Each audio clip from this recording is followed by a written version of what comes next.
Chapter 50. Chat between brother and sister. During the time which Lord de Winter took to shut the door, close a shutter, and draw a chair near to his sister-in-law's fauteuil, Milady, anxiously thoughtful, plunged her glance into the depths of possibility, and discovered all the plan, of which she could not even obtain a glance, as long as she was ignorant into whose hands she had fallen. She knew her brother-in-law to be a worthy gentleman, a bold hunter, an intrepid player, enterprising with women, but by no means remarkable for his skill in intrigues. How had he discovered her arrival, and caused her to be seized? Why did he detain her?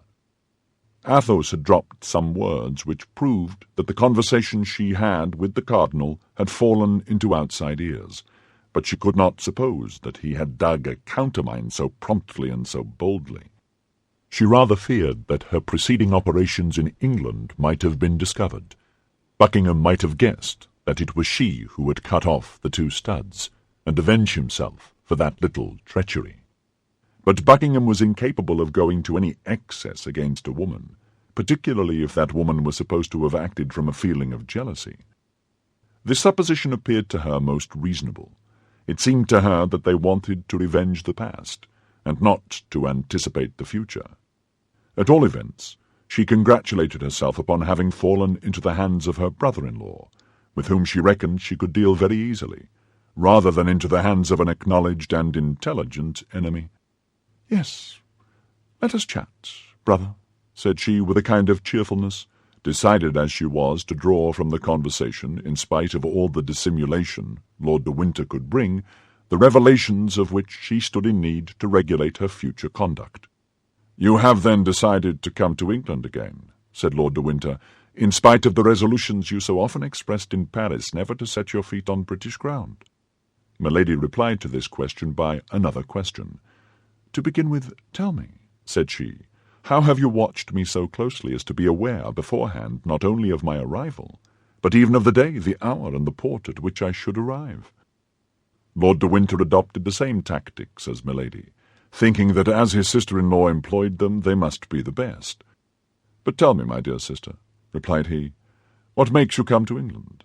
"I come to see you," replied Milady, without knowing how much she aggravated by this reply the suspicions to which D'Artagnan's letter had given birth in the mind of her brother-in-law, and only desiring to gain the goodwill of her auditor by a falsehood. "Ah, to see me," said de Winter cunningly. "To be sure, to see you. What is there astonishing in that?" "And you had no other object in coming to England but to see me?" "No." "So it was for me alone you have taken the trouble to cross the Channel?" "For you alone." "The deuce! What tenderness, my sister!" "But am I not your nearest relative?" demanded Milady, with a tone of the most touching ingenuousness. "And my only heir, are you not?" said Lord de Winter in his turn, fixing his eyes on those of Milady. Whatever command she had over herself, Milady could not help starting, and as, in pronouncing the last words, Lord de Winter placed his hand upon the arm of his sister, this start did not escape him. In fact, the blow was direct and severe. The first idea that occurred to Milady's mind was that she had been betrayed by Kitty, and that she had recounted to the Baron the selfish aversion toward himself of which she had imprudently allowed some marks to escape before her servant. She also recollected the furious and imprudent attack she had made upon D'Artagnan when he spared the life of her brother. "I do not understand, my lord," said she, in order to gain time and make her adversary speak out. "What do you mean to say? Is there any secret meaning concealed beneath your words?" "Oh, my God, no!" said Lord de Winter with apparent good nature. "You wish to see me, and you come to England. I learn this desire, or rather, I suspect that you feel it. And in order to spare you all the annoyances of a nocturnal arrival in a port, and all the fatigues of landing, I send one of my officers to meet you. I place a carriage at his orders, and he brings you hither to this castle, of which I am governor, whither I come every day, and where, in order to satisfy our mutual desire of seeing each other, I have prepared you a chamber. What is there more astonishing in all that I have said to you than in what you have told me?" "No, what I think astonishing is that you should expect my coming." "And yet that is the most simple thing in the world, my dear sister. Have you not observed that the captain of your little vessel, on entering the roadstead, sent forward, in order to obtain permission to enter the port, a little boat bearing his logbook and the register of his voyages? I am commandant of the port. They brought me that book. I recognized your name in it. My heart told me what your mouth has just confirmed, that is to say, with what view you have exposed yourself to the danger of a sea so perilous, or at least so troublesome at this moment, and I sent my cutter to meet you. You know the rest." Milady knew that Lord de Winter lied, and she was the more alarmed. "My brother," continued she, "was not that my Lord Buckingham whom I saw on the jetty this evening as we arrived?" "Himself. Ah, I can understand how the sight of him struck you," replied Lord de Winter. "You came from a country where he must be very much talked of, and I know that his armaments against France greatly engaged the attention of your friend the Cardinal." "My friend the Cardinal!" cried Milady, seeing that on this point, as on the other, Lord de Winter seemed well instructed. "Is he not your friend?" replied the Baron negligently. "Ah, pardon, I thought so. But we will return to my Lord Duke presently. Let us not depart from the sentimental turn our conversation had taken. You came, you say, to see me?" "Yes." "Well, I reply that you shall be served to the height of your wishes, and that we shall see each other every day." "Am I then to remain here eternally?" demanded Milady with a certain terror. "Do you find yourself badly lodged, sister? Demand anything you want, and I will hasten to have you furnished with it." "But I have neither my women nor my servants." "You shall have all, madame. Tell me on what footing your household was established by your first husband, and although I am only your brother-in-law, I will arrange one similar." "My first husband!" cried Milady, looking at Lord de Winter with eyes almost starting from their sockets. "Yes, your French husband. I don't speak of my brother. If you have forgotten, as he is still living, I can write to him, and he will send me information on the subject." A cold sweat burst from the brow of Milady. "You jest," said she in a hollow voice.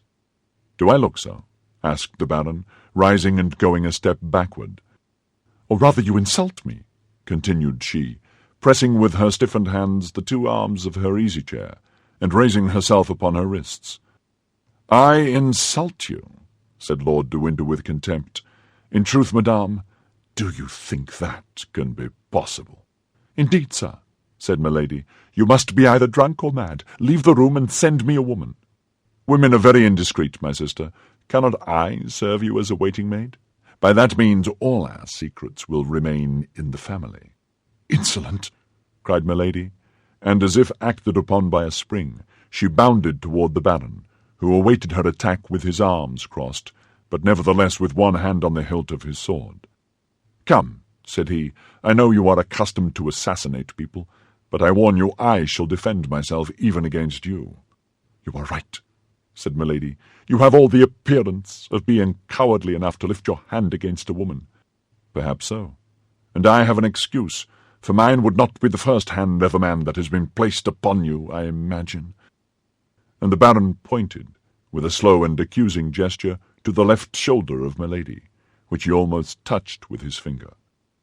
Milady uttered a deep inward shriek, and retreated to a corner of the room like a panther which crouches for a spring. "Oh, growl as much as you please," cried Lord de Winter, "but don't try to bite, for I warn you that it would be to your disadvantage. There are here no procurators who regulate successions beforehand. There is no knight-errant to come and seek a quarrel with me on account of the fair lady I detain a prisoner, but I have judges quite ready who will quickly dispose of a woman so shameless as to glide, a bigamist, into the bed of Lord de Winter, my brother. And these judges, I warn you, will soon send you to an executioner who will make both your shoulders alike." The eyes of Milady darted such flashes that although he was a man and armed before an unarmed woman, he felt the chill of fear glide through his whole frame. However, he continued all the same, but with increasing warmth. "Yes, I can very well understand that after having inherited the fortune of my brother, it would be very agreeable to you to be my heir likewise. But know beforehand, if you kill me or cause me to be killed, my precautions are taken. Not a penny of what I possess will pass into your hands. Were you not already rich enough?" you who possess nearly 1,000,000? And could you not stop your fatal career if you did not do evil for the infinite and supreme joy of doing it? Oh, be assured, if the memory of my brother were not sacred to me, you should rot in a state dungeon or satisfy the curiosity of sailors at Tyburn. I will be silent, but you must endure your captivity quietly. In 15 or 20 days I shall set out for La Rochelle with the army, but on the eve of my departure a vessel which I shall see depart will take you hence and convey you to our colonies in the south, and be assured that you shall be accompanied by one who will blow your brains out at the first attempt you make to return to England or the Continent." Milady listened with an attention that dilated her inflamed eyes. "Yes, at present," continued Lord de Winter, "you will remain in this castle. The walls are thick, the doors strong, and the bars solid. Besides, your window opens immediately over the sea. The men of my crew, who are devoted to me for life and death, mount guard around this apartment, and watch all the passages that lead to the courtyard. Even if you gained the yard, there would still be 3 iron gates for you to pass. The order is positive. A step, a gesture, a word on your part, denoting an effort to escape, and you are to be fired upon. If they kill you, English justice will be under an obligation to me for having saved it trouble. Ah! I see your features regain their calmness. Your countenance recovers its assurance. You are saying to yourself, 15 days? 20 days? Ah! I have an inventive mind. Before that is expired, some idea will occur to me. I have an infernal spirit. I shall meet with the victim. Before 15 days are gone by, I shall be away from here. Ah! Try it." Milady, finding her thoughts betrayed, dug her nails into her flesh to subdue every emotion that might give to her face any expression except agony. Lord de Winter continued, "The officer who commands here in my absence you have already seen, and therefore know him. He knows how, as you must have observed, to obey an order, for you did not, I am sure, come from Portsmouth hither without endeavouring to make him speak. What do you say of him? Could a statue of marble have been more impassive and more mute? You have already tried the power of your seductions upon many men, and unfortunately you have always succeeded. But I give you leave to try them upon this one. Pardieu, if you succeed with him, I pronounce you the demon himself." He went toward the door and opened it hastily. "Call Mr. Felton," said he. "Wait a minute longer, and I will introduce him to you." There followed between these two personages a strange silence, during which the sound of a slow and regular step was heard approaching. Shortly a human form appeared in the shade of the corridor, and the young lieutenant, with whom we are already acquainted, stopped at the threshold to receive the orders of the Baron. "Come in, my dear John," said Lord de Winter. "Come in and shut the door." The young officer entered. "Now," said the Baron, "look at this woman. She is young, she is beautiful, she possesses all earthly seductions. Well, she is a monster, who at 25 years of age has been guilty of as many crimes as you could read of in a year in the archives of our tribunals. Her voice prejudices her hearers in her favour. Her beauty serves as a bait to her victims.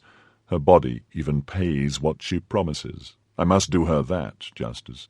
She will try to seduce you. Perhaps she will try to kill you. I have extricated you from misery, Felton. I have caused you to be named lieutenant. I once saved your life. You know on what occasion.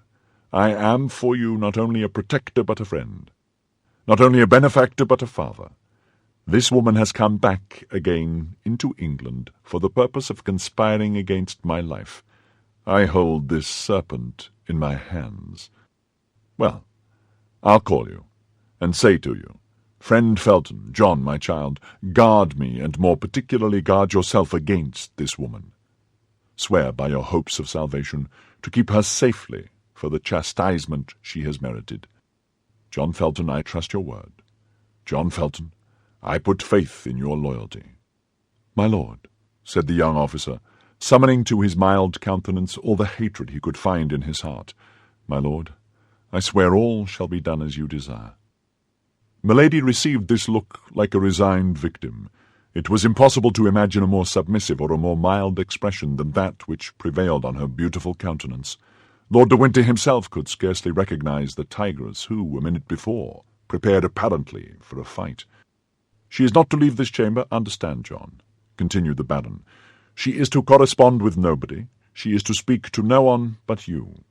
If you will do her the honour to address a word to her." "That is sufficient, my lord. I have sworn. And now, madame, try to make your peace with God, for you are judged by men." Milady let her head sink, as if crushed by this sentence.